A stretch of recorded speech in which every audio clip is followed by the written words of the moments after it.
Because in this society, mental health is very important. Wouldn't you guys agree? Yes. As most know, if mental health is poor or inadequate, there's a high probability of committing suicide.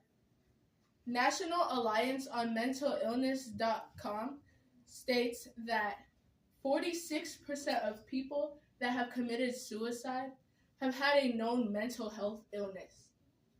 Suicide has been a problem for generations, but has most recently started skyrocketing. KFF.org states that from 2011 to 2022, over 539,810 lives were lost due to suicide, with 2022 showing the highest number on records. Those numbers are alarming. And suicide has a myriad of consequences. But one of those consequences that we're pinpointing today is the lives and well-being of people that have been left after the death. I recently lost someone relatively close to me due to suicide. He was a father of 2 small children. He was a husband of a loving wife. And not only that, but he was a counselor to teens. After he died, his wife was left alone to tend to her kids. And because he was the main source of income, she had to go find a job and find someone to take care of her kids, all while grieving the loss of her husband. But let's circle back to the fact that he was a counselor to teens. Those teens are left perplexed and confused because he did exactly what he told them not to do. When you lose someone close to you so suddenly, there's a feeling of depression. You enter into a depressive state and could even go down a depressive spiral into suicide. BMJOpen.bm.com and UCL.com states that one is 65% more likely to commit suicide after someone close, like a loved one or family member, dies of suicide. But not only that, the feelings, it doesn't just die with the person that committed suicide. It only transfers feelings of grief and sadness. And so when that happens, an immense feeling of guilt builds up, a feeling that you've done something wrong, that you could have prevented it. There's strong feelings of guilt that builds up. And psychiatryadvisor.com did a report about this. Did a report about guilt and suicide. And they found Dr. Zizek observed there's a frequent feeling you should have done something to prevent it, and guilt is very common.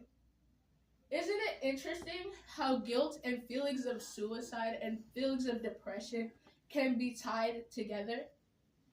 PubMed.org did a study on the correlation of guilt and suicide, and they observed that feelings of suicide, feelings of grief, feelings of guilt can correlate directly with symptoms of depression, PTSD, over and above sociodemographic factors, prolonged grief, and time elapsed since the loss.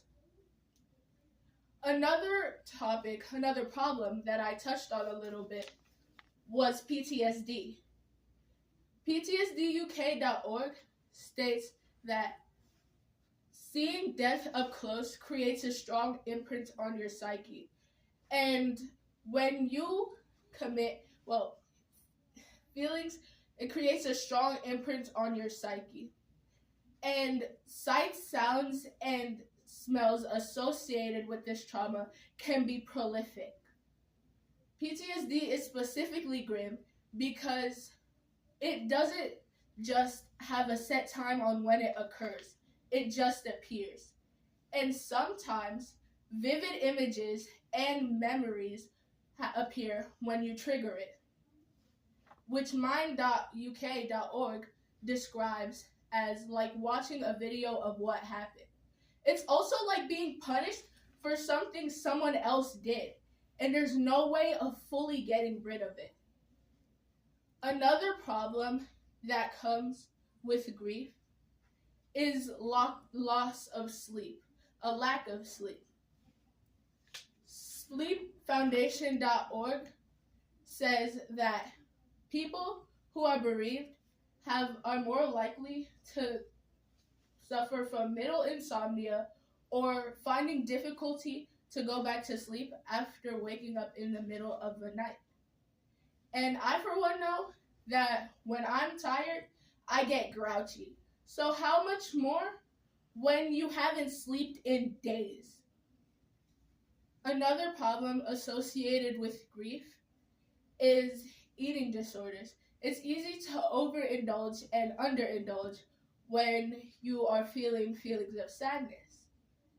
WithinHealth.com states that grief and eating disorders can be linked closely together, as problems like this are not healthy and they're not adaptive. It's not a healthy way of coping. But let's think about this in a different light, though. In order to overindulge, you have to spend a lot of money. And that burns a hole right through your pocket. Which brings me to my next point. The financial issues that come when someone else commits suicide. Let me paint a picture for you.